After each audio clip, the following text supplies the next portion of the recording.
Babylonian umpire, بابل جس کو کہتے ہیں، وہ سویلائزیشن شروع کیسے ہوئی؟ بابل کی تہذیب سے، بابل کی کوکھ سے کیسے کیسے اسرار، کیسی کیسی حیرتیں جنم لیتی ہیں کہ وہ کیسا پراسرار شہر تھا۔ ہاروت ماروت دیکھو اس شہر میں اتارے گئے، اس کے جو باغات تھے، جس کا جو برج تھا، جس کا جو دروازہ تھا، جس کی جو اس کی تہذیب تھی، اس کے تہذیب کلچر، وہ آج کے انسان کو ورطہ حیرت میں ڈالتے ہیں کہ کیسے لوگ تھے یہ۔ بخت نصر کیسے طاقت میں ہے اور اتنا طاقت بادشاہ کیسے بنا؟ چلاک تھا، ذہین تھا، جنگجو تھا، نوجوانی میں مصر کو فتح کر لیا۔ غصے جلال کا یہ عالم تھا، لاہور لشکر کے ساتھ یروشلم پہ جو چڑھائی کی ہے، یہودیوں کی جاتی اس نے اینٹ سے اینٹ بجا دی، تابوت سکینہ کو کھاڑ دیا، وہاں 40,000 ان کے ترات کے آفس تھے، ان کو قتل کیا۔ بیبلونین امپائر کو ہم دیکھتے ہیں، اگر بڑی عجیب سی چیز ملتی ہے، ایک برج بنایا گیا تھا، برج بنا کے اوپر تک لے گئے، عرب کی ذات تک پہنچنے کی ایک احمقانہ کوشش تھی، پھر اللہ نے ان کو گروہوں میں تقسیم کر دیا۔ بابل کے ساتھ ایک اور چیز جڑی ہوئی ہے، وہ ہے کالا جادو۔ کالا جادو لانے والے دو فرشتے، ہاروت اور ماروت، پورے شہر میں ہر بندہ ان کے پاس آنا شروع، ہمیں سکھائیں۔ جو ہاروت ماروت تھے وہ دونوں بار بار کہتے تھے، ہم اللہ کی ازبائش کے طور پہ نیچے آئے ہیں، ہم آپ کو بتا رہے ہیں کہ یہ جادو ٹونا نہیں کرنا، یہ غلط ہے۔ لوگ کہتے تھے ہمیں کیا لگے۔ اہل بابل کی ایک جادو کی کتاب بھی تھی، اس کتاب میں بتایا گیا تھا، وہ تنتر منتر، وہ تلسم بتائے گئے تھے کہ اگر آپ یہ پڑھتے ہیں، پتھر پہ، لکڑی پہ، چمڑے پہ یہ تعویذ بناتے تھے اور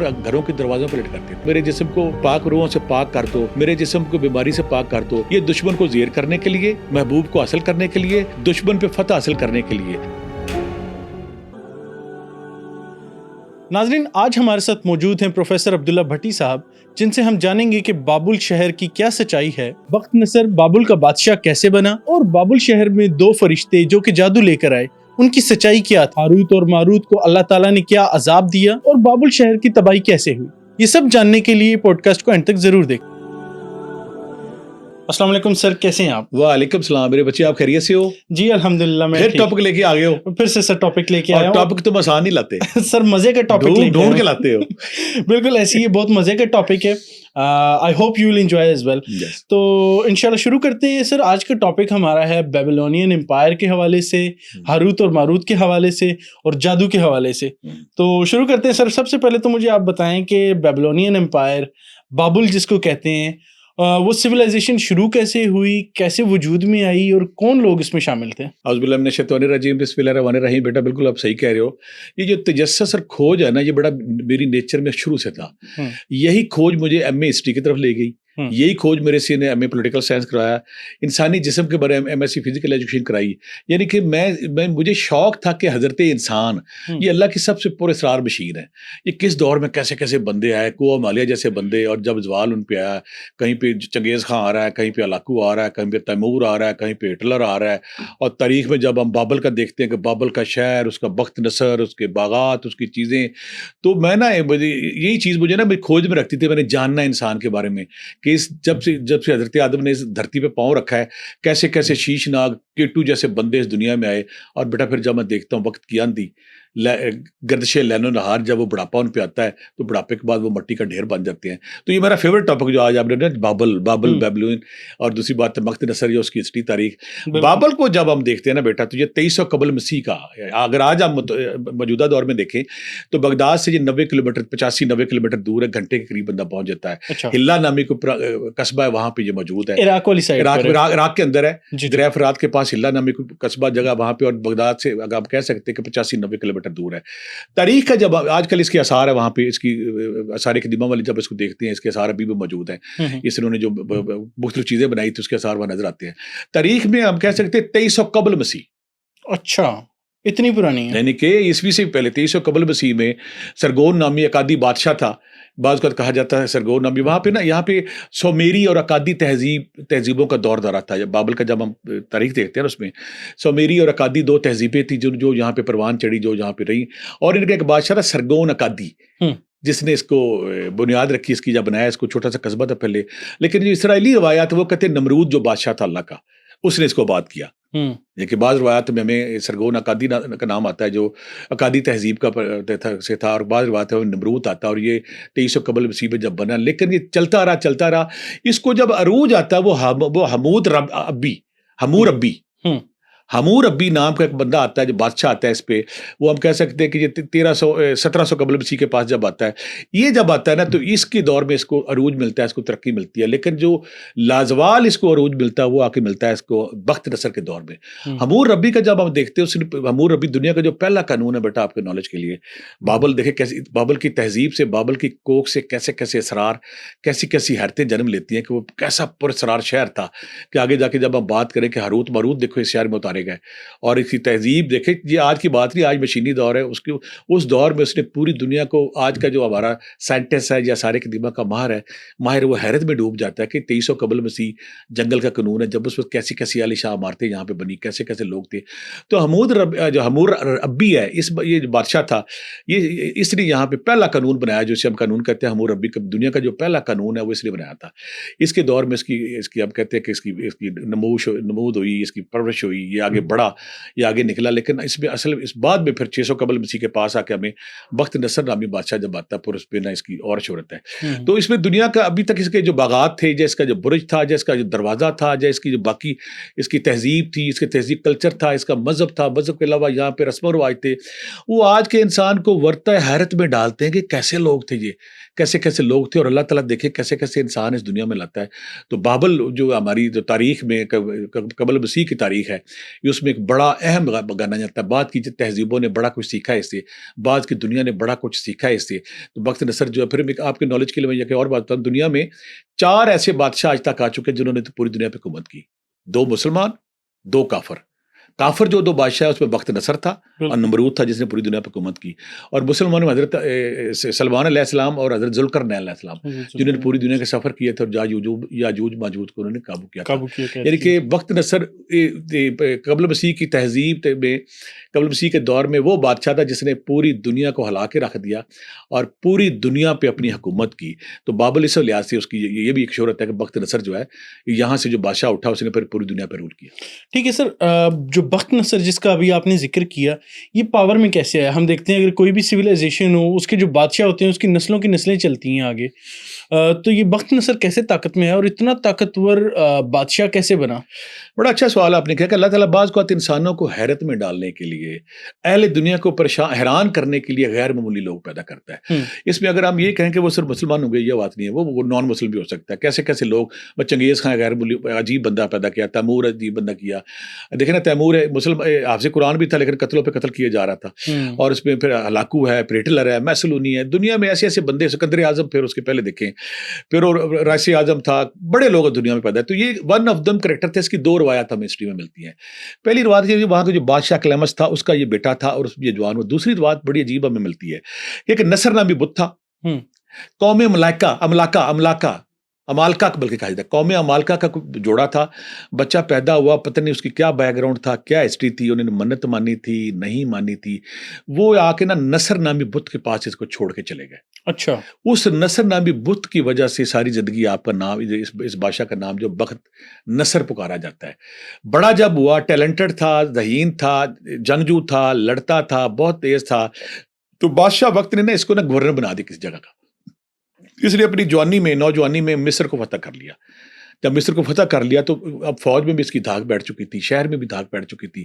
چلاک تھا, ذہین تھا, جنگجو تھا, اور دوسری سب سے بڑی بات رب کی حکمت تھی, رب کی مہربانی اس کے ساتھ تھی. تو جب بادشاہ مرتا ہے تو بادشاہ کے بعد پھر یہ سلطنت سنبھالتا ہے, پھر یہ بابل کا بادشاہ بنتا ہے. مور ابھی جو تھا وہ پہلے اس نے جو قانون بنایا اس بنا دیا, لیکن پھر جو ریئل حکمرانی, ریئل عروج, ریئل شہرت, ریئل جو تہذیب کو پھیلایا پھر آپ بخت نصر جب بادشاہ بن جاتا بیٹا, تو بادشاہ بننے کے بعد پھر نا کوئی یہ ملک فتح کرتے چلے جاتا ہے. یہ ملک فتح کرتے کرتے نا اچانک نہیں بلکہ ایک شوق ہوتا ہے کہ یروشلم جو ہے نا اس وقت کا یہودیوں کا گڑھ تھا, اور وہاں پہ ہورے جوار ہے, سونا چاندی بہت تھا. یہ وہاں پہ حملہ کرنے کے بعد ان کو شکست کرنے کے بعد جیسے بہت سارے بادشاہ کرتے تھے کہ اپنا کسی بندے کو وہاں پہ حکمران بنا کے, وہاں پہ بادشاہ بنا کے, گورنر بنا کے واپس آ جاتا تھا. یہ وہاں سے واپس آ گیا. واپس آنے کے بعد کچھ عرصے بعد نا وہ جو لوکل بندہ, مقامی بندہ جو یہ بخت نصر وہاں پہ اس کو بادشاہ بنایا تھا یروشلم میں, اس نے بغاوت کر دی لوگوں کے ساتھ مل کے. تو اس کو غصہ آ گیا, اس کو جلال آ گیا. غصے جلال کا یہ عالم تھا. پھر یہ دوبارہ لاہو لشکر کے ساتھ اس نے یروشلم پہ جو چڑھائی کی ہے. یہودی آج تک چیخے مارتے ہیں, یہودیوں کی جاتی اس نے اینٹ سے اینٹ بجا دی, ان کا جو ہیکل سلیمانی جو مندر مسجد تھی، مندر تھا، عبادت گاہ تھی، اس کو جلا دیا، اس کو بالکل راکھ کا ڈھیر بنا دیا، تابوت سکینہ کو اکھاڑ دیا وہاں پہ، اور وہاں پہ اس کے بعد 40,000 ان کے ترات کے حافظ تھے، ان کو قتل کیا، عالم دین تھے، ان کو قتل کیا، اور اس کی نا اس کو اتنا غصہ اور اس پہ جلال تھا، اتنی نفرت تھی ان سے، بے تحاشا لوگ مارے، بے تحاشا مارنے کے بعد پھر بہت سارے قبائل جو یہودی پہ جو ہمیں آج کل ہسٹری میں اکثر ذکر آتا ہے کہ ان کے لاس 12 قبائل ہے، وہ دنیا میں پھیل گیا، ڈر 12 قبائل پھیل گیا، وہ لمبا ٹاپک، کس دن ہم اس پہ پھر بات کریں گے، یہودیوں کے جو 12 قبائل جو جن کو آج تک یہ تلاش کرتے ہیں دنیا میں کہاں کا چلے گئے، وہ بھاگا، اور اس کے بعد اس کا غصہ مرا نہیں، اس نے یروشلم کی اینٹ سے اینٹ بجائی، جو اس کا جو ہیکل سلیمانی جو ان کی مسجد مندر ہیکل تھا، اس کو انہوں نے اینٹ سے اینٹ بجا دی، سارا شہر برباد کر دیا، آگ لگا دی، کہتا نہیں ابھی میں شوق پورا نہیں ہوا، 80,000 جو قیدی تھے نا، اور بہت ہزاروں عورتوں کو قیدی بنا کے اپنے شہر واپس لے گیا۔ اچھا سر، یہاں پہ سنا ہے ہم نے کہ جو قیدی بنا کے لے کے گیا تھا، اس کے اندر 2 نبی بھی موجود تھے، پیغمبر بھی موجود تھے، کوئی ایسا بھی ہے؟ بیٹا تم آج پوری تیاری کر کے آئے ہو کہ آپ دیکھیں نا، جب یہ 80,000 قیدی جاتے ہیں اور غصہ اس کو اتنا آتا ہے، جب آ کے ایک شہر بناتا ہے جس کا نام رکھتا ہے تل ابیب، اسی یاد میں اسرائیلیوں نے آج کل بھی اپنے ملک میں جو تل ابیب بنایا، باہر ان کا شہر بنا دیتا ہے، کہتا ہے میں نے ان کو معاف نہیں کرنا، انہوں نے میری گستاخی کی ہے، انہوں نے میرے قہر کو للکارا ہے، انہوں نے میری بادشاہت کو للکارا ہے۔ دیکھیں نا کہ بادشاہ ہوتے ہیں، مارتے ہیں، 70 لاکھ 2 لاکھ بندہ مار کے چلے جاتے ہیں، انہوں نے کہا نہیں، ان کو بخشنا نہیں، ابھی قیدی بنا کے لے آتا ہے، ان سے پھر غلام بنا لیتا ہے، غلام بنا کام لیتا ہے۔ اور حیران کن بات جو آپ نے سوال کیا ہے کہ 2 بچوں کی شکل میں ہم کہہ سکتے ہیں کہ حضرت دانیال اور حضرت عزیر علیہ السلام، یہ دونوں بچے تھے جو قیدیوں میں آ جاتے ہیں، وہ جو تورات پڑھتے تھے، تو اس میں اگر ہم عزیر علیہ کا لمبا واقعہ ہے، وہ کس طرح پھر آزاد ہوتے ہیں، کس طرح واپس جاتے ہیں، اور وہی حضرت عزیر علیہ السلام ہے، جب وہ واپس جا رہے ہوتے ہیں تو اللہ کی ذات ان کو 100 سال کے لیے ان کو سلا دیتی ہے، اور جب سلاتی ہے تو ساتھ گدا بھی ہوتا ہے، ساتھ ایک انگور کا جوس کا پیالہ بھی ہوتا ہے۔ اور اللہ نا جو آج کل لوگ پیدا کرتے کہ اللہ مردے زندہ کیسے کرے گا، تاریخ میں کہ 100 سال بعد جب عزیر علیہ السلام زندہ ہوتے ہیں، زندہ ہونے کے بعد وہ دیکھتے ہیں تو نا وہ کہتے ہیں کہ میں شاید 1 پیر سویا، 2 پیر سویا ہوں، تو فرشتہ آتا ہے، کہتا ہے تمہیں سوئے 100 سال ہو گئے تھے، کہتا میں کیسے مان لوں، کہتا اپنا گدھا دیکھو، سامنے گدھا دیکھا، اس کا ہڈیوں کا پنجر پڑا ہوتا ہے، کچھ نہیں ہوتا۔ اللہ نے یہاں پہ اپنی جو لوگ کہتے ہیں نا کہ اللہ کی پاور کیا ہے اور اللہ کس طرح اپنی حکومت دکھاتا ہے، اللہ نے کہا اپنے جو وہ تم نے دیکھ لیا ہے، وہ جو تمہارا گدھا تھا یا خچر تھا، وہ پنجر پڑا ہوا اس کا، اپنا انگور کا پیالہ دیکھو، تو حضرت علیہ السلام سے نا جب سونے سے پہلے انگوروں کو نچوڑتے ہیں، نچوڑنے کے بعد انگور کا پیالہ بھر لیتے ہیں تاکہ جب میں اٹھوں گا پیوں گا۔ تو اللہ کی شان دیکھیں، ٹائم ٹریول، جب گدھا تھا وہاں پہ ٹائم ٹریول چلتا رہا، ٹائم اس کو ماہو سال وقت کا جو سپیڈ ہے کھا گئی اس کو، پیالے پہ روک دیا کہ پیالے کے اوپر، مفسرین کہتے ہیں، حدیث میں آتا ہے کہ پیالے کے اوپر جو جھاگ تھی ابھی تک قائم تھی، جھاگ حالانکہ کچھ سیکنڈ رہتی ہے، وہ قائم تھی، اور حضرت علیہ السلام ویسے ہی سوئے ہوئے تھے، جھاگ دیکھ کے پیالے کے انگور کا جوس دیکھ کے انہیں یاد آتا کہ ہاں میں تو زندہ تھا۔ ایک تو وہ واقعہ، پھر وہ جاتے ہیں اپنی بستی میں، کس طرح سارا واقعہ ہوتا ہے، ایک تو وہ زندہ رہا، پھر ایک اور انہیں میں تھے کہ حضرت دانیال نامی ایک جو تھے، جو خدا پرست تھے، چھوٹے سے تھے۔ یہاں پہ میں خواب کا ذکر کروں گا کہ دانیال جو قیدی تھے، قید میں تھے، تو خواب ذکر یہ آتا ہے کہ وقت نصر پوری دنیا فتح کر چکا تھا، اس کو خواب ایک عجیب سا خواب آتا ہے۔ یہاں پہ حضرت یوسف علیہ السلام کا واقعہ میں یاد آ جاتا ہے۔ خواب وہ یہ دیکھتا ہے کہ ایک بت ہے جو سونے کا بنا ہوا ہے، اس کا پیٹ چاندی کا ہے، اس کی ٹانگیں جو ہیں وہ تانبے کی ہیں، اس کی پشت جو لوہے کی ہے۔ اچانک آسمان سے کوئی چیز گرتی، وہ ریزہ ریزہ ہو جاتا ہے، اور جب ریزہ ریزہ ہو جاتا ہے تو وہ نا جو بت ہے نا، وہ اس کا سمجھ نہیں آتی، وہ گڈ بڈ سونا چاندی سارے اپنے میں ہو جاتے ہیں۔ وہ اپنے سارے بلاتا ہے، اپنے جو نجومی اور کہان ہوتے ہیں بلاتا ہے کہ یہ دیکھو میں نے خواب دیکھا ہے، مجھے اس خواب کی تعبیر بتاؤ۔ نہیں بلکہ وہ ان کو حیران پہلے یہ کرتا ہے کہ پہلے بتاؤ خواب میں نے کیا دیکھا ہے، پہلے ان کو حیران کرتا ہے کہ تم جو کہتے کہ ہم ساری چیزیں جان لیتے ہیں، پہلے خواب بتاؤ۔ تو سارے عاجز آ جاتے، کہتے کوئی ہے میری سلطنت میں ایسا بندہ جو میرے خواب کی تعبیر بتا سکے۔ یہ ساری اسرائیلی روایات ہیں، ہمارے دیکھنے والے بعض وقت بندوق لے کھڑے ہو جاتے ہیں کہ کتنے ذکر ہے، اسرائیلی روایات میں یہ سارا واقعہ آتا ہے۔ ہمارے ادھر اسلام میں یا ہماری مفسرین نے اس میں ابن کثیر، ابن طبری شاہ بیان کر، لیکن ادھر نہیں ہے، ہم اسرائیلی روایت بیان کر رہے ہیں۔ تو کہ وہ کہ کوئی عاجز کوئی نہیں بتاتا ان کو، تو ان کے حضرت دانیال پیغام پہ لاتے کہ میں اس خواب کی تعبیر بتا سکتا ہوں، ٹھیک ہے۔ وہ آتے ہو کہتے ہیں ہاں جی میں نے کیا خواب دیکھا ہے، تو کہتے ہیں آپ نے خواب یہ دیکھا ہے کہ ایک بت ہے جو سونے کا بنا ہوا ہے، اس کا پیٹ چاندی کا ہے، اس کی ٹانگیں تانبے کی، بدل کہتا ہے تم صحیح کہہ رہے ہو، کہتے ہیں اس کا مطلب کیا؟ مطلب یہ ہے کہ تمہاری سلطنت کے بعد یہ زوال پذیر ہو جائے گی۔ خواب کی تعبیر بتانے کے بعد پھر وہ ان کو اپنا منسٹر بنا لیتا ہے، منسٹر بنا لیتا بابا. منسٹر بنانے کے بعد پھر ان کے ساتھ رکھتا ہے. یہاں پہ کچھ روایت میں ایک اور عجیب سا کام آتا ہے کہ جب یہ نا ظلم کرتا ہے, جبر کرتا ہے, تو ایک عجیب اس کو پراسرار بیماری آ جاتی ہے. بڑا پراسرار کریکٹر ہے جو بخت نصر ہے. عجیب اس کو بیماری یہ آتی ہے کہ بیماری اس کا چہرہ اچانک اس کا جسم انسانوں والا ہوتا ہے, چہرہ اس کا شیر کا بن جاتا ہے. اچھا. یا بعض کا روایت بیل کا بن جاتا ہے. وہ اتنا پریشان ہوتا ہے وہ جنگل میں بھاگ جاتا ہے. اسرائیلی روایت جو ہمیں آتی ہے وہ جنگل میں بھاگ جاتا ہے. وہاں وہ 7 سال رہتا ہے. 7 سال جب وہاں پہ رہتا ہے تو 7 سال رہنے کے بعد پھر اچانک اس کی بیماری ختم ہوتی ہے. کہا جاتا ہے کہ کبھی وہ بیل بن جاتا ہے, کہیں وہ شیر بن جاتا ہے, کہیں وہ سانپ بن جاتا ہے. وہی کمزور روایات جو اس میں پھر وہ واپس جب ٹھیک ہوتا ہے واپس پھر آتا ہے, واپس آ کے حکومت کرتا ہے. حکومت کرنے کے بعد پوری دنیا پہ وہ بادشاہی کرتا ہے. بادشاہی کرنے کے بعد جب وہ دانیال کا یہ واقعہ ہوتا ہے, دانیال کو اپنا وزیر بنا لیتا ہے. یہودی جو ہے نا ان کو بڑا غصہ آتا ہے کہ دانیال بہت آگے نکل گیا ہے. یہودی یہاں پہ اب اس کی موت بڑے پراسرار طریقے سے بیٹا ہوئی ہے. جو بخت نصر ہے دیکھیں نا, اللہ تعالیٰ میں اللہ تعالیٰ کی جب اس دنیا میں انٹری ڈالتا ہے نا اللہ تعالیٰ تو بندوں کو ششدر حیران کر جاتا ہے. وہ بخت نصر جو کہتا تھا میں ناقابل تسخیر ہوں, مجھے دنیا کی کوئی طاقت شکست نہیں دی, اللہ نے کیا کیا اس کے ساتھ, موت اس کی کیسے دی اس کو. ہوتا یہ ہے کہ وہ جو یہودی کہتے ہیں کہ یہ دانیال آپ کے بہت قریب آ گیا, یہ اچھا انسان نہیں ہے, یہ آپ کی گستاخی کرتا ہے, بے ادبی کرتا ہے. بخت نصر نے کہا کہ دنیا میں کرہ ارض پہ کوئی ایک انسان بھی ایسا نہیں جو میری بے ادبی کرے ہوگا, یہ آپ کی بے ادبی کرتا ہے. کہتے کیا بے ادبی کرتا ہے؟ کہتا ہے یہ بے ادبی یہ کرتا ہے جب یہ آپ دسترخوان پہ بیٹھتا ہے, کھانا کھاتا ہے, پانی پیتا ہے, پانی پینے کے فوری بعد یہ واش روم چلا جاتا ہے. تو وہ آپ نے نا وہ کہتا ہے گساہی کرتا ہے, انہوں نے کہا ٹھیک ہے جی.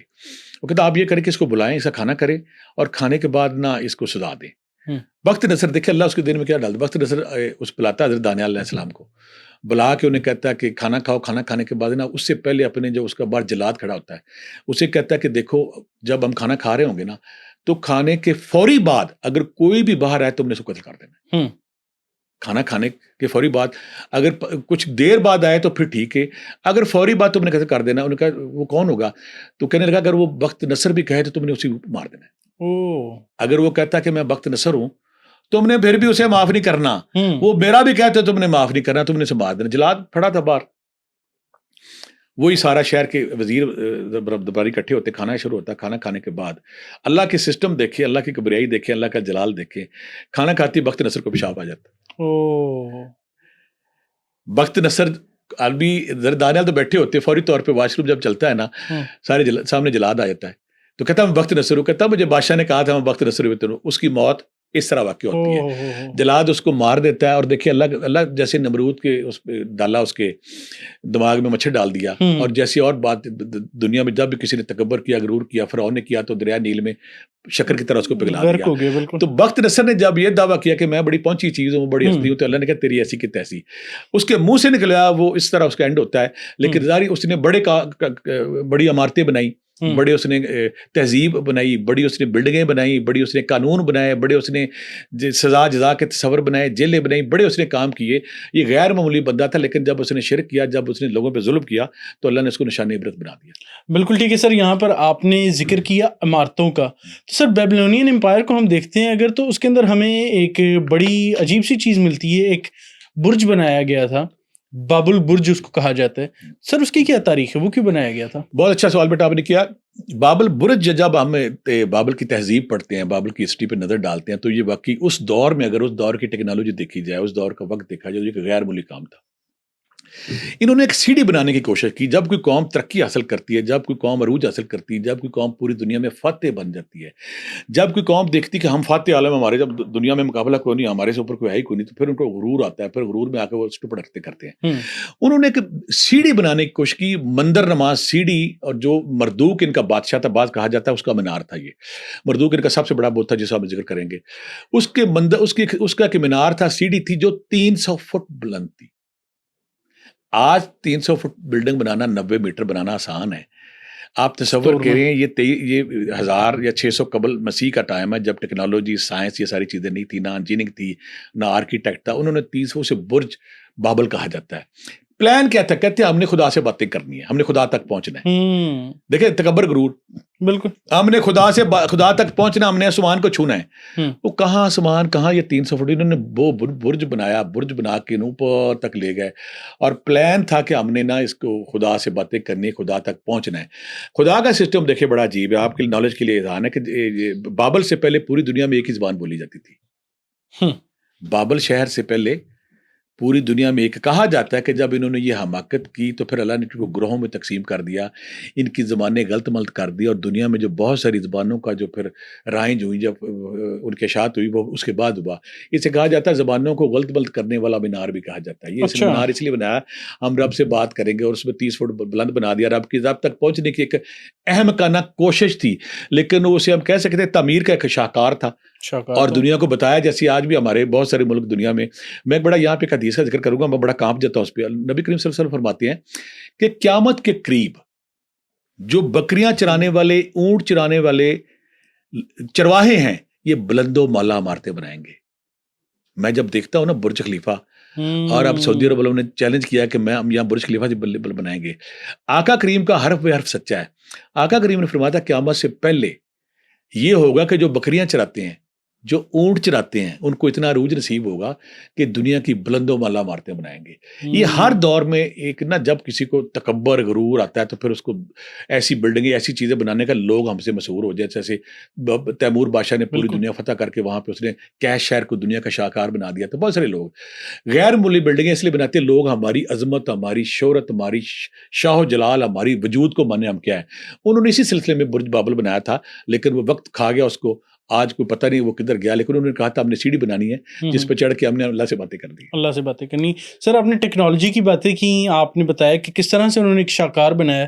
یہاں پر ہم ایک اور چیز دیکھتے ہیں کہ دنیا کے جتنے عجوبے ہیں، اس عجوبوں میں سے ایک عجوبہ ہے ہینگنگ گارڈنز، کہ ہوا میں اڑتے ہوئے گارڈن بنا دیے۔ انہوں نے کیسے بنا دیے؟ یہ کون سی ٹیکنالوجی تھی جو ان کے پاس اس وقت موجود تھی، اس دور میں؟ بڑا حضرت انسان کا جو میں حیران کرتا ہے نا ہمیشہ، آپ دیکھ لیں، یہ ہم بات کر رہے ہیں قبل مسیح کی، کوئی ٹیکنالوجی نہیں، کوئی آرکیٹیکٹ نہیں، کوئی کیمرہ ورک نہیں، کوئی تاریخ نہیں، کوئی کچھ نہیں، پتھر کا دور تھا۔ ہینگنگ گارڈن جب میں اس پہ جاتا ہوں میں خود حیران ہو جاتا ہوں۔ بادشاہ بخت نصر، یہ بادشاہ جتنے بھی ہوتے ہیں نا، یہ اپنی محبوباؤں کے صدقے کوئی تاج محل بنا دیتا ہے۔ جیسے ہمارے شاہجہاں نے کہا تھا کہ محبوبہ ممتاز محل کے لیے تاج محل بنا دیا تھا۔ جب اس کی بادشاہ کی ایک بیوی تھی امیٹیٹس، ایران کی، یہ بعض روایت میں شاہ بانو نام آتا ہے، بعض میں امیٹیٹس آتا ہے۔ یہ ایران کی ملکہ تھی، ایران سے جب آئی تھی تو وہ نا بادشاہ کی ملکہ تھی۔ اس کو ایران کے باغات، ایران کی نہریں، ایران کے وہ سارے پھلدار درخت بڑے نظر آتے تھے۔ اداس ہوتی تو بادشاہ نے کہا میں تمہاری اداسی دور کرنے کے لیے، محبوب کے آبرو چشم پہ جب کروٹ آتی ہے نا تو عاشق ہوتا، کہتا ہے میں پوری کائنات لرزا کے رکھ دوں گا۔ اب محبوبہ اداس تھی کہ مجھے اپنے ایران شہر کے باغات نظر آتے۔ اس نے کہا کہ میں ایسے باغ بناؤں گا جس کی دنیا میں نظیر نہیں ملے گی، دنیا میں جس کا کوئی ذکر نہیں ہوگا، تذکرہ نہیں ہوگا، یعنی کہ ایسے باغات جو دنیا میں کسی نے بنائی نہیں۔ تو کیا گیا یہاں پہ، اس نے اپنے اکٹھے کر لیے سارے بندے، پیسہ اس کے پاس تھا، ان کو ایسے باغ بناؤ کہ جو دنیا میں آج تک بنا نا۔ ان کو وہ کیا باغ، انہوں نے کہا وہاں میں باغ بنائیں، انہوں نے کہا وہاں میں باغ بنائیں، ہینگنگ گارڈن بنا دے۔ وہ کیسے کریں؟ کہتا نہیں، میں اپنی محبوبہ کو، اپنی جو امیٹیٹس میری ملکہ ہے، جو میری شاہ بنو ملکہ ہے، اس کو میں حیران کرنا چاہتا ہوں، تحفہ دینا چاہتا ہوں، اور اس کے لیے باغات بناؤ، اور بڑے بڑے اس میں باغات میں پھلدار درخت بھی ہوں، پھولدار درخت بھی ہوں، پودے بھی ہوں، بیلیں بھی ہوں، اور ہوا میں لٹکے ہوں۔ لیکن آج بھی بندہ سوچنے سے پہلے پریشان ہے۔ تو انہوں نے پھر کیا کیا، انہوں نے بہت بڑے بڑے ستون قائم کیے، بہت بڑی بڑی چھتیں بنائیں، پھر ستونوں اور چھتوں پہ انہوں نے پھرنا یہ باغات کی لیئر بنائی، مختلف لیئریں بنائی، جو آسمان میں ہوا میں تھے، لیکن وہاں پہ پھلدار درخت بھی لگے ہوئے تھے، وہاں پہ پھولدار بھی لگے ہوئے تھے، وہاں بیلیں بھی لگی ہوئی تھی۔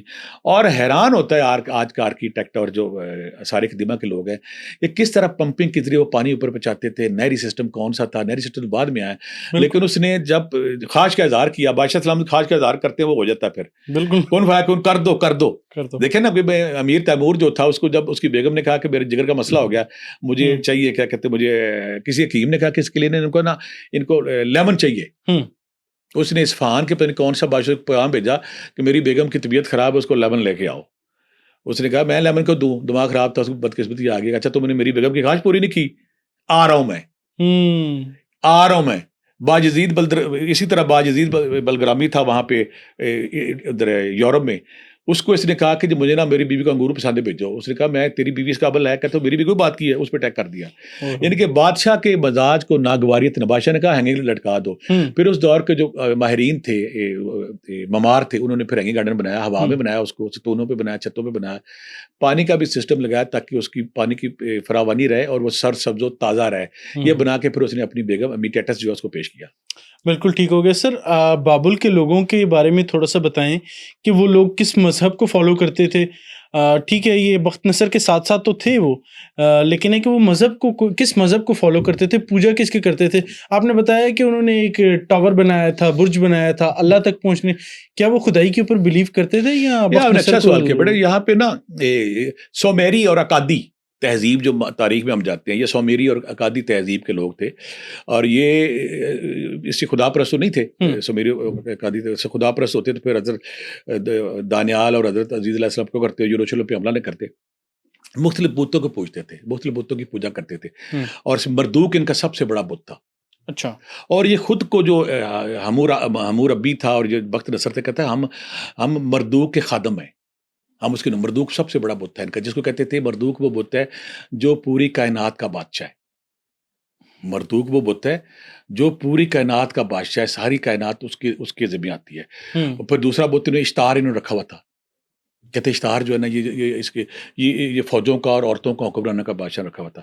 تیسرا انہوں نے بت رکھا ہوا تھا، انہوں نے کہتے ہیں ایا نامی بت رکھا ہوا تھا، جسے کہتے تھے یہ پانی کا ہے، اور انسان کی جو حضرت انسان کو جو پیدا کیا گیا مٹی سے پیدا اس بت کے ذریعے کیا گیا.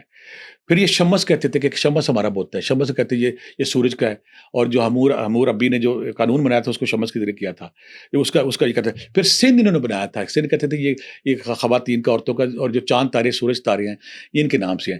یعنی پھر انہوں نے اسی دور میں یہ مریخ زول ان کا بھی یہ مانتے تھے کہ آسمان کے ستارے، یعنی کہ یہ کہہ سکتے کہ انہوں نے مختلف دیوتا بنائے ہوئے تھے، اور خود کو مردوک جو ان کا بہت بڑا سب سے بڑا ان کا خدا تھا، اس کے لیے مندر بھی بناتے تھے، اس کے لیے مینار بھی، اور خود کو اس کا خادم کہتے تھے. اور پھر ان کے یہ 4-5 جو بت تھے جن کا میں نے ذکر کیا، ان کے ذریعے ان کو کہتے ہیں یہ پانی کا ہے، یہ دنوں کا ہے، یہ فوجوں کا ہے، یہ خوبصورتی کا ہے، یہ انسان کے بنانے کا ہے، یہ صحت کا ہے، یہ بیماری کا ہے. مختلف بت بنائے ہوئے تھے، ان کی پوجا کرتے تھے. پھر اس نے ایک اور کام کیا تھا، اس نے ہر شہر میں جو مردوک کا اور چھوٹا اقلیدس نامی بت کہتے تھے، مندر یا ایک ہیکل، مندر یا ٹیمپل یہ بناتا تھا وہاں، اس کو پتا تھا یہ مردوک، اور جو اس کے ساتھ سندھ تھا یا اشتیار تھا یا دوسرے بت جو تھے ان کو یہ مانتے تھے، اور ماننے کے بعد کہتے تھے یہی ہماری قسمتوں کے، یہی ہمارے حالات کے، یہی ہماری شہرت کے، یہی ہماری صحت کے، ہر چیز کے. دوسرا ان کا ایک اور بڑا یہاں پہ یہ کہتے ہیں روحوں کو بڑا مانتے تھے کہ یہاں کائنات میں 2 روحیں ہیں جو بابلیہ لوگ کہتے ہیں، کیونکہ اچھی روحیں بری روحیں، بری روحیں لوگوں میں جب سما جاتی تھا، اس سمانے کے بعد پھر ان کا علاج کیسے کیا جاتا. اچھا سر، ایک اور ذکر ملتا ہے اہل بابل کا ایک دروازہ تھا جو کہ جرمنی کے میوزیم میں آج تک پڑا ہوا ہے، وہ کیا واقعہ؟ یہ ان کی بڑی انہوں نے بندہ جب دیکھتے ہیں ابشار استشبار نامی دروازہ ہے، یہ جو پڑھتے ہیں اس کو جب ہم دیکھتے ہیں نا، جب بابل کی تہذیب کے بارے میں جب پڑھتے ہیں، پرانی تحریریں پڑھی ہیں سارے کے دیواروں پہ جو لکھی تو اس یہ بڑا خوبصورت تھا. نیلے رنگ کے پتھر سے بنایا گیا تھا، نیلے رنگ کے پتھر سے بہت بڑا دروازہ تھا. اور جو ہمارے آثار کے جب انہوں نے کھدائی کی تو اس کے بہت سارے ٹکڑے یہ جرمن کے جو میوزیم وہاں بھی لے گئے. اس کی شان و شوق جیز تو وہ نا سبزی، تھوڑا سا سبزی، بلکہ اس سے پہلے انہوں نے جو بنایا تھا نا، وہ جو انہوں نے مینار بنایا، برج بنایا تھا، اس پہ بھی انہوں نے سبز اور نیلے رنگ کے پتھروں کا یوز کیا تھا. دور سے جب وہ سورج کی روشنی پڑتی تھی رات کو دیے جلاتے تو ایک عجیب سا سما پیدا کرتے تھے. اسی طرح جو اشتبار نامی انہوں نے جب یہ دروازہ بنایا، دروازے کے اوپر ان کے اندر جو پتھر لگائے تھے، یہاں پہ انہوں نے نیلے اور سبز رنگ کے پتھر زیادہ لگائے تھے، نیلاہٹ زیادہ تھی، نیلے پتھر زیادہ تھے. اس کی شائننگ، اس کی چمک ایسی تھی جب دیکھنے والا حیرت میں چلا جاتا. بہت بڑا جب شہر میں داخل لوگ ہوتے تھے اس دروازے کو دیکھ کے اس شہر کے اندر رہنے والے بادشاہ، اس شہر کے اندر رہنے والے قوم کی جو شاہ و جلال ہے، اشتہار اس پہ آتا تھا. وہ دروازہ بھی پوری دنیا کو مرغوب کرتا تھا. اور جب سارے قدیموں والا نے کھولا ہے، اس کے ٹکڑے ملے ہیں، تو وہ آج بھی اس کی جو چمک ذوق ہے جرمنی کے میوزیم پڑی ہوئی ہے، لوگوں کو ششدر کر دیتی ہے کہ آج سے ہزاروں سال، 3-4 ہزار سال پہلے وہ کیا لیول تھا، کیا ان کی معماری کی لیول تھا، کیا ان کی استطاعت تھی، کیا ان کا آرٹ تھا، یہ کیسی نادر روزگار چیزیں وہ بنا گئے. بالکل ٹھیک ہو گیا سر. اب آتے ہیں ایک اور چیز کی طرف. بابل کے ساتھ ایک اور چیز جڑی ہوئی ہے، وہ ہے کالا جادو. اور کالا جادو لانے والے بڑی ایک تعجب کی بات ہے کہ 2 فرشتے ہاروت اور ماروت جو کہ آسمان سے اترے، اور کہا یہ جاتا ہے کہ کالا جادو لے کر آئے. سر یہ کیا کہانی ہے، واقعی سچی ہے کہ وہ جادو لے کر آئے تھے؟ بڑا خاص بیٹا آپ نے سوال کیا. ہاروت ماروت کا ذکر جب بھی کچھ جادو کا ذکر ہوتا ہے، جب بھی دنیا میں جادو کی ابتدا کا نظر آتی ہے، تو ہاروت ماروت کا ذکر ہر جگہ آتا ہے. ہاروت ماروت کا، اور جب ہم یہ سوچتے ہیں کہ جو فرشتے ہیں وہ تو نیکی اور پارسائی اور طہارت کا نام ہے، ان کا تو گناہ اشار ان کے اندر ہے ہی نہیں، یہ کیسے ہو گیا؟ تو اس میں 2 روایات، ہم پہ قرآن پاک پہ تو یہ بالکل ایسی نہیں ہے، لیکن اسرائیلی روایات کے بارے میں یہ کہا جاتا ہے کہ یہ حضرت سلیمان علیہ السلام کا دور تھا یا حضرت ادریس علیہ السلام کا دور تھا. اس دور میں زمین پہ شرک، بت پرستی، جھگڑا، فساد، لوٹ مار، قتل و غارت، بالکل فساد، بد امنی تھی. تو فرشتے ایک دن اللہ سے کہنے لگے اللہ میاں یہ کیسے انسان آپ نے پیدا کر دیا، دیکھیں لوٹ مار کیے جا رہے ہیں، فراڈ، جھوٹ، فساد برپا، ان کو کوئی اچھا کام آتا ہی نہیں. تو اس میں پھر کہتا ہوں ہمارے جو لوگ ہیں وہ بالکل تنقید کا گلیل اٹھا لیتے ہیں، ٹھاٹھا کرنا شروع کر دیتے ہیں. اسرائیلی روایت کے مطابق کہتا ہے اللہ نے کہا کہ ٹھیک ہے اگر تم کہتے ہو نا کہ یہ زمین پہ فساد کرتا ہے انسان، اپنے 2 نیک ترین فرشتے لے کے آؤ. نیک ترین فرشتے آ گئے. اللہ جی ان کو اللہ نے کہا کہ میں ان فرشتوں کے اندر انسانی صفات رکھ رہا ہوں، شہوت، لالچ، یہ چیزیں رکھ رہا ہوں اس کے اندر، اور رکھنے کے بعد ان کو زمین پہ بھیج رہا ہوں. ان کو زمین پہ بھیج رہا ہوں اور پھر میں دیکھتا ہوں کہ یہ اپنے پاکی طہارت اور پارسائی قائم رکھ سکتے ہیں کہ نہیں رکھتے. لہٰذا ان کو زمین پہ اتار دیا گیا. زمین پہ جب اتار دیا گیا تو ان کی ڈیوٹی یہ لگی. قرآن پاک میں صرف یہ آتا ہے کہ یہ جادو سکھاتے لوگوں کو. ڈیوٹی اور جادو کیوں سکھاتے تھے؟ اس کی یہ کہ اللہ تعالیٰ آزمائش لیتا تھا کہ کون لوگ ان کی زد میں آتے، کون لوگ ان کی زد میں آتے. سر یہ قرآن پاک میں کس سورہ کے اندر اس کا سورہ ذکر بقرہ ہے؟ میں جو اللہ تعالیٰ نے ذکر کیا ہے نا اس میں تو سمپل یہ کہا گیا ہے. پہلے پھر میں وہی بتاؤں گا کہ یہ 2 فرشتے تھے جو لوگ آ کے جادو سکھاتے تھے اور میاں بیوی کو علیحدہ جادو سکھاتے تھے. یہ آزمائش کے طور پہ آئے تھے، واپس چلے گئے. لیکن جو بنی اسرائیلی روایات ہیں وہاں یہ کہتا ہے جب یہ نیچے آ گئے، نیچے آ کے انہوں نے لوگوں کو جادو سکھانا شروع کر دیا. لیکن ساتھ یہ کرتے تھے پورے شہر میں، چونکہ جادو ٹونے کا رواج تھا، جادو ٹونے کی باتیں عام تھی، پورے شہر میں ہر بندہ ان کے پاس آنا شروع ہو گیا. وہ جب بھی ان کے پاس آتا تو وہ کہتے تھے کہ دیکھیں ہم غلط کام کر رہے ہیں، ہم جادو سکھا رہے ہیں، یہ جادو ٹھیک نہیں ہے. لوگ کہتے تھے ہمیں سکھایا کرتے تھے، نان مسلم شرکی لوگ تھے، ہمیں سکھائیں ہمیں سکھائیں ہمیں سکھائیں. کرتے کرتے شہرت پھیل گئی. جب شہرت پھیل گئی بہت سارے لوگ ان کے پاس آنا شروع ہو گئے. اسی دوران ایک زہرہ نامی عورت ان کے پاس آتی ہے. وہ حسن و جمال کا پیکر تھی، بہت خوبصورت تھی، کسی سردار یا کسی بادشاہ کی بیگم تھی. اس نے آ کے ان کو، جو دونوں فرشتے اس پہ فریفتہ ہو گئے جو پارسائی کا دعویٰ کرتے تھے، نیکی کا دعویٰ کرتے تھے.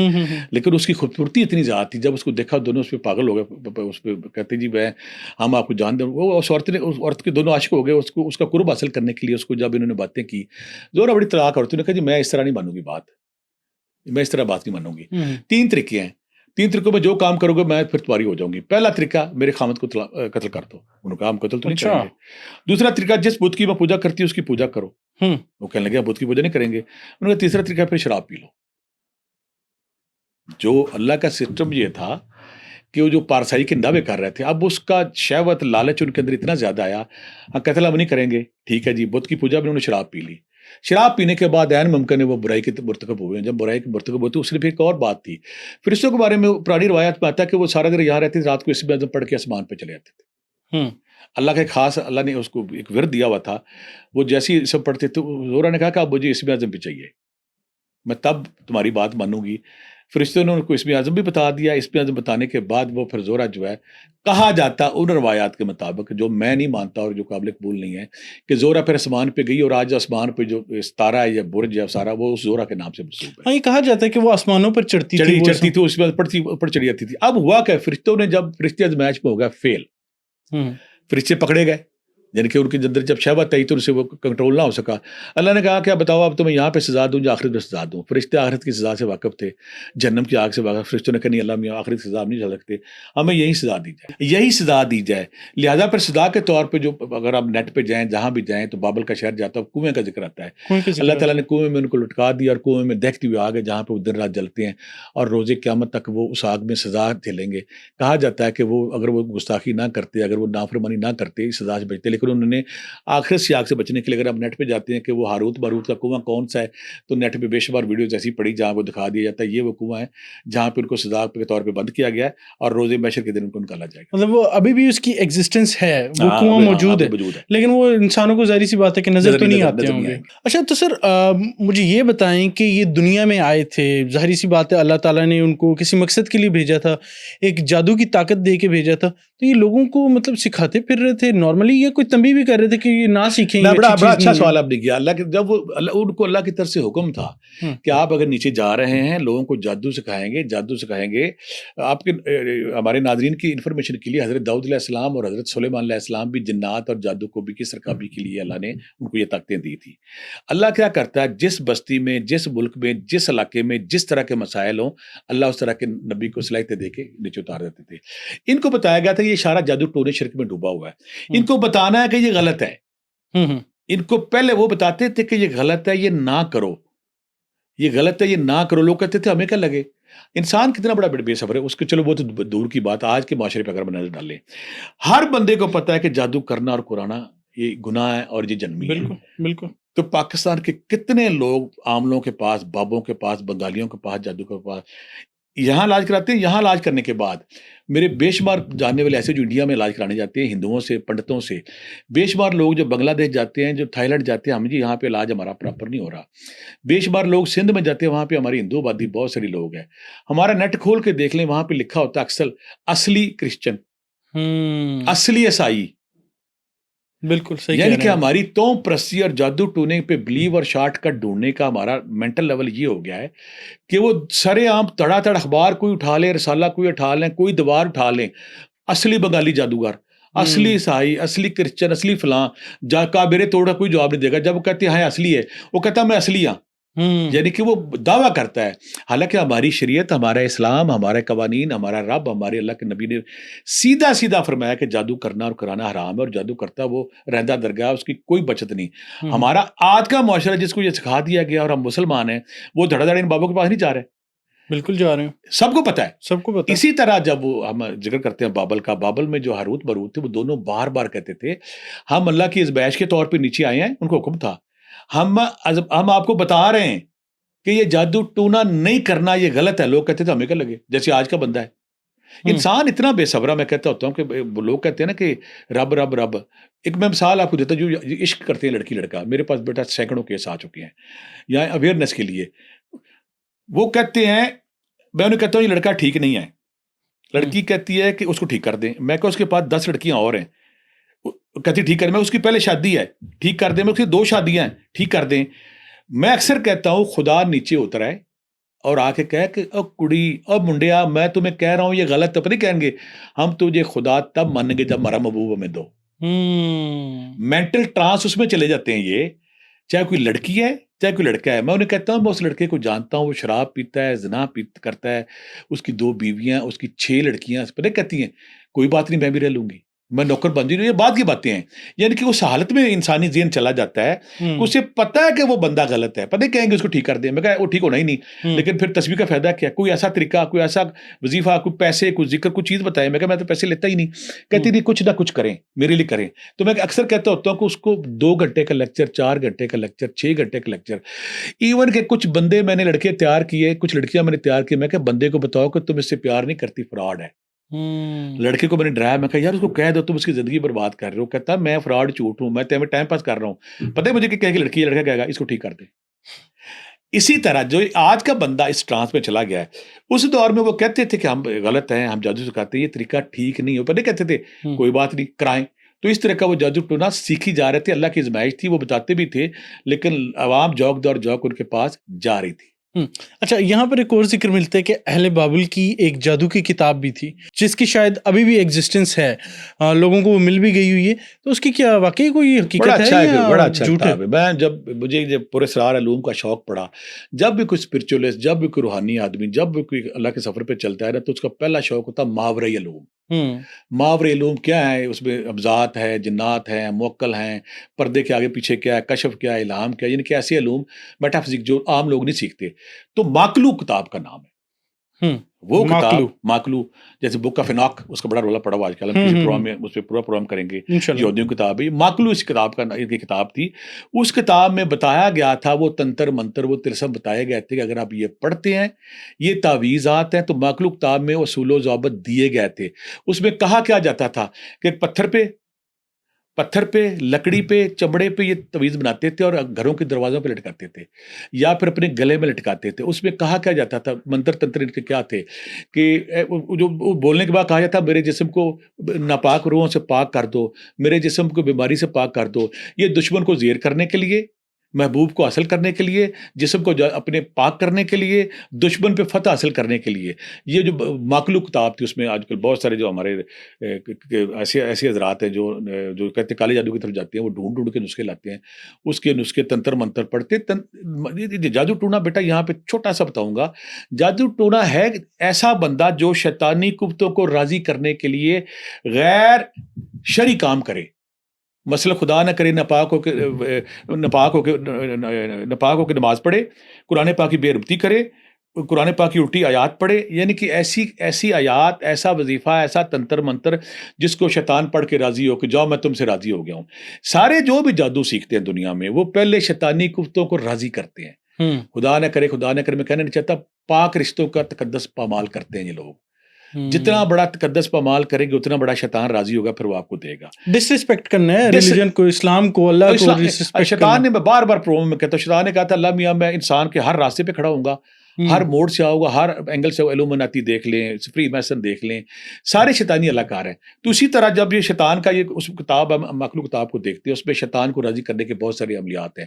یعنی خدا سے دور ہونا ہے تو وہ پھر ایسی حرکتیں، ایسی بذائقہ خیز حرکتیں کرتے ہیں جن کو کرنے سے شیطان کو راضی کرتے ہیں. پھر شیطان اپنے چیلے ان کے ساتھ چھوڑتا ہے، وہ پھر چیلے ان کے کاموں میں ان کی معاونت کرتے ہیں. بالکل ٹھیک ہو گیا سر. ہم نے ڈسکس کر لیا، بابل کو کر لیا، بخت نصر کو کر لیا، ہاروت اور ماروت کو کر لیا، کالے جادو کو کر لیا. سر آخری ایک چیز مجھے بتا دیں کہ سارا کچھ ہو گیا، اتنی تاریخ گزر بھی گئی، تو یہ لوگ جو عبادت کرتے تھے، بت پرستی کرتے تھے، بخت نصر کو ماننے والے تھے، یہ بیبلونین امپائر، اتنی بڑی امپائر گئی کہاں پر؟ اللہ کا بڑا سسٹم ہے. ابن خلدون کا میں نا بڑا رہا ہوں. ابن خلدون انسانوں کے عروج و زوال پہ بڑی خوبصورت بات کرتا ہے. کہتا ہے جو بھی عروج دنیا میں آیا نا، اگر تو وہ خدا کے قریب ہے تو وہ سروائیو کرے، خدا کے قریب نہیں تو 120 سال کے سائیکل کے بعد وہ زوال پذیر ہو جاتا ہے. ایک نسل جوان ہوئی، جیسے بخت نصر کا باپ تھا یا بت تھا، دوسری نسل کچھ عرصہ چلی، رنجیت سنگھ پنجاب میں دیکھ لیں، مغلوں کو دیکھ لیں، یہ کہ نسل چلتی پھر آگے وہ زوال کا شکار ہوتی ہے. یہ لوگ شرکیہ مال میں پڑ گئے تھے، یہ مخلوق کتاب کے پیچھے پڑ گئے تھے، یہ پھر جادو ٹونے میں پڑ گئے تھے، خدا سے دور ہو گئے تھے. جب بھی قوم شرکیہ مال کرتی ہے، کہیں قوم لوط ہوتی ہے، کہیں وہ بندر بنتے ہیں، کہیں آندیاں چلتی ہیں، کہیں پتھروں کی بارش ہوتی ہے، کہیں یاجوج ماجوج ہوتی ہے. یہ جب خدا سے دور ہوئے، انہوں نے شرکیہ مال کو اپنا حصہ بنا لیا، شیطان کے چیلے بن گئے. تو پھر سائرس اعظم یا بعض اوقات کوروس نامی بادشاہ آتا ہے ایران کا، جس نے پھر نہ اس کی جب بخت نصر کچھ عرصے بعد ہی وہ پھر اس پہ حملہ کرنے کے بعد پھر اس کو نا اس پہ نیست و نبود کر دیتا ہے. اور پھر جو یہودی ہیں عرصہ دراز سے جو اسے قید میں ہوتے ہیں پھر چلے جاتے ہیں. تو ان کو پھر بخت نصر کی ساری وہ جو شاہ جلال تھا، جو عظمت تھی، ترقی تھی، معماری تھی، وہ ساری اس پہ قابو ڈالتا ہے. اور سائرس اعظم جو ایران سے آتا ہے، ایران سے آنے کے بعد یہ بابل پہ قبضہ کرتا ہے. اور بابل پہ قبضہ کر کتنا عرصہ رہا، اس میں تاریخ میں مختلف آتے دیکھنے کرتا، وہ بھی پھر آخر زوال پذیر ہوگی. یعنی کہ بابل جو تہذیب و تمدن کا شاہ سوار تھا، تمیز و تمدن کا گہوارہ تھا، جس سے پوری دنیا روشنی لیتی تھی. بابل کی تہذیب کی کوکھ سے سارے لوگ نے جنم لیا. لیکن ایک وقت پھر ایسا ہے کہ دیکھے بعد جو اس کو کھنڈرات ہیں اللہ قریب، اور لوگ دیکھتے ہیں کہیں دنیا کے عظیم ترین لوگ تھے. اس کھنڈرات میں دنیا کا وہ بادشاہ رہتا تھا جس نے پوری دنیا پہ حکومت کی. یعنی کہ زوال پھر ہر عروج کو زوال ہے خدا کے علاوہ. تو یہاں پہ ایک اور بات میں کروں گا. سلطان محمود غزنوی اور چنگیز خان جب انہوں نے ساری دنیا کے خزانے اکٹھے کر لیے، اکٹھے کرنے کے بعد جب بڑھاپا آیا، بندے کو پہلی دفعہ شکست بڑھاپا دیتا ہے. جب جسم کے اندر شوگر، بلڈ پریشر، مختلف بیماریاں سرنگ بناتی ہیں، جب طاقت کمزور ہوتی ہے، نہ بندہ عورت کے قابل رہتا ہے، نہ بندہ دوڑ کے قابل رہتا ہے، نہ بندہ چلنے کا. جب جسم لڑکھڑاتا ہے تو بندے کو احساس ہوتا ہے کہ آئی ایم نو مور. ان دونوں بادشاہوں نے کام کیا، چنگیز نے بھی کیا اور سلطان محمود غزنوی نے کیا. خدا نے کوئی لائن لگا دی، کہا ہے کوئی دنیا میں جو مجھے آ کے جوان کر دے؟ ہے کوئی دنیا میں ایسا بندہ یہ سارا خزانہ لے لے، میں پھر بنا لوں گا، مجھے میری جوانی واپس کر دے؟ تو لوگوں نے کہا کہ یہ پاسبل نہیں ہے. یہ کائنات میں عروج و زوال کا جو سسٹم ہے، اللہ نے اپنی خوبصورتی، اس کائنات کی بیوٹی ہے، خوبصورتی ہے.